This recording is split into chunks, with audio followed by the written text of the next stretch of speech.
Jet24, your weather authority. This is your forecast first. Happy Friday to you. Conneaut Lake Ice House Festival this weekend. Snow chances for the area for your Friday have pretty much ended, and it will be a chilly night and a chilly morning as temperatures stay in the 20s for most.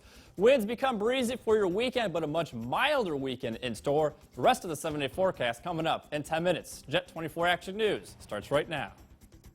From your news leader. Erie Housing Authority Executive Director passes away. We'll get reaction from other local community leaders. A judge rules that BAC medical records will be used against the driver in a fatal accident that happened on Presque Isle. Tonight, you'll hear from the family. Also, the Girl Scouts hope people will tag along with their efforts to help the military as they deliver cookies. Live in high definition from your news leader. This is Jet 24 Action News at 6. Good evening. A fire in Albion has several crews working to put out the flames. It's breaking news tonight at 6 o'clock. According to Erie County 911, fire crews are still trying to put out the flames at this home on Crouch Road in Albion. The scene is described as a fully involved fire. One side of the house has reportedly collapsed. Erie County 911 telling us a gas explosion is suspected to be the cause. As of right now, no injuries reported. We have a crew at the scene. We'll have much more on the story tonight at 11 o'clock on Jet 24 Action News. A longtime leader in our community has passed away. Today, the city of Erie mourning the loss of the executive director of the Housing Authority. Caroline Collins has more on John Horan's passing.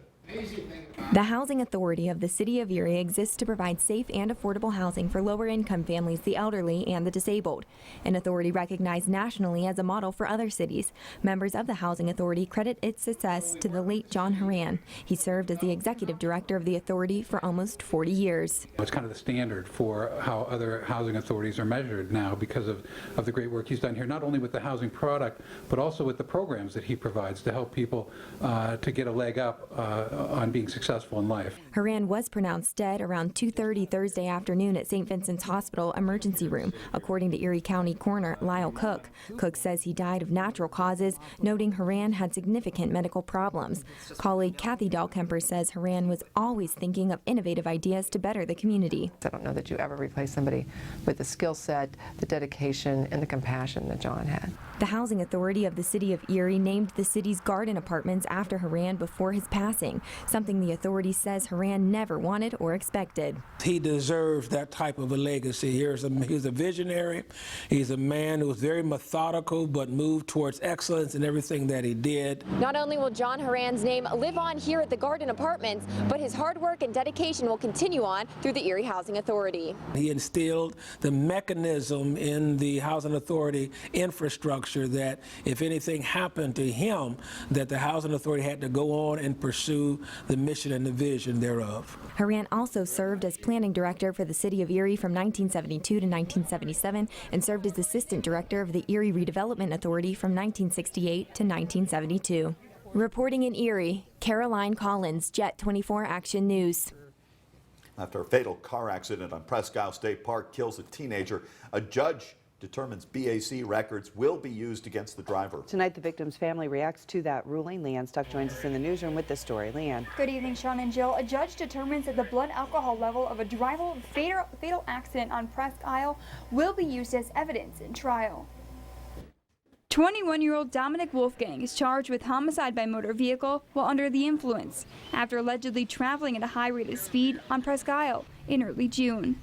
Police say he allegedly lost control of the vehicle and crashed into a tree, killing 17-year-old passenger Brandon Russell. During a pretrial hearing, the defense tried to suppress evidence of BAC medical records collected the day of the accident, arguing that Wolfgang was injured and not in a proper state of mind to consent to give blood. The judge did not agree. We're very happy going forward if this should go to a trial. Obviously that will bolster our case in the sense that we'll have more evidence available to the Commonwealth to make our case out of trial. The victim's family still devastated, but happy with the judge's ruling. I feel awesome, relieved, a lot of pressure taken off. I felt really good about it going in there. I don't know if Brandon was with us today in the courtroom. I hope he was.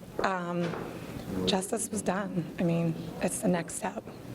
Right across the street from the accident site, the family has set up a special memorial bench to remember the 17-year-old victim, Brandon Russell. The mother got a bench made at the beach for her son. We go out there periodically to throw balloons there, flowers, just to keep the memory going. Now, this case was expected to go to trial in just a couple weeks in March. However, the defense has requested a continuance, so it's expected to go to trial in May. Sean? Leanne Stuck, thank you. A service dog in training and his handlers are kicked out of a Meadville restaurant, causing quite the debate on social media. Alex Peterson has our story tonight. He joins us in the studio. Alex? Sean and Jill, good evening. The restaurant in question, Timber Creek Tap and Table in Meadville. The general manager telling me today they misunderstood the law and were in the wrong. Ruth Prest and 10-month-old Harvey are part of the Canine Partners for Life program, which trains service dogs. The duo and another trainer went to eat at Timber Creek Tap and Table in Meadville last Friday, February 19th. But soon, they say, the owner approached them, sternly telling them to leave. We were just shocked because we'd been there so many times and always been treated with respect. And the owner wouldn't allow us to come in because he said it was a service dog in training, not a service dog. And he was quite insistent that we not stay.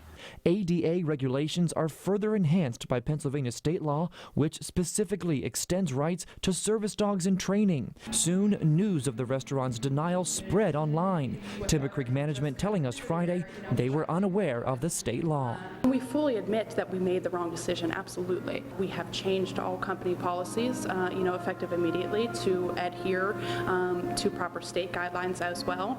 Timber Creek issued an online public apology acknowledging the mishap. Unfortunately, this was in fact a misunderstanding of ours. Through the good and through the bad, it led us to be able to do some more research, to become more educated.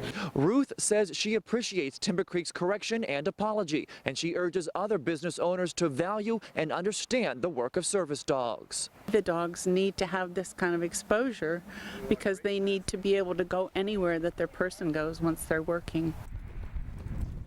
Now, according to a Yelp review, another service dog was turned away at Timber Creek's Grove City location in November of 2015. Management telling me today about that incident. That was a similar case of them simply misunderstanding the law. Sean and Jill. Thanks, Alex. East Dobbins Landing is on track to gain even more waterfront dining later this year. Owner of Rum Runners Restaurant, Tim Sedney, says he plans to open Woody's Barge and Grill behind what was once Lund Boat Works on the landing's east slip. Woody's will be self-contained and capable of providing bar and table seating both on land and on the water with the area's first floating patio. As for the menu, Sedney says plans to expect panini-style sandwiches, salads, and wraps, as well as a full-service bar. Woody's is expected to open later this spring. Just nice to think about summer. Well, what should be done with all those plastic bags we get from the store? Recycle them, of course. Jet 24 is bringing you some good news tonight. That's why the first Lego League team from Iroquois School District started a recycling competition at their school.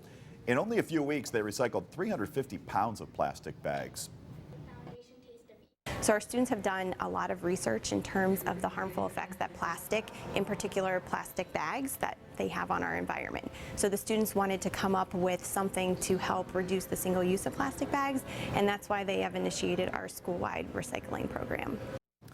The Lego League team won first place at a regional competition in December. They'll compete in a world festival this coming April.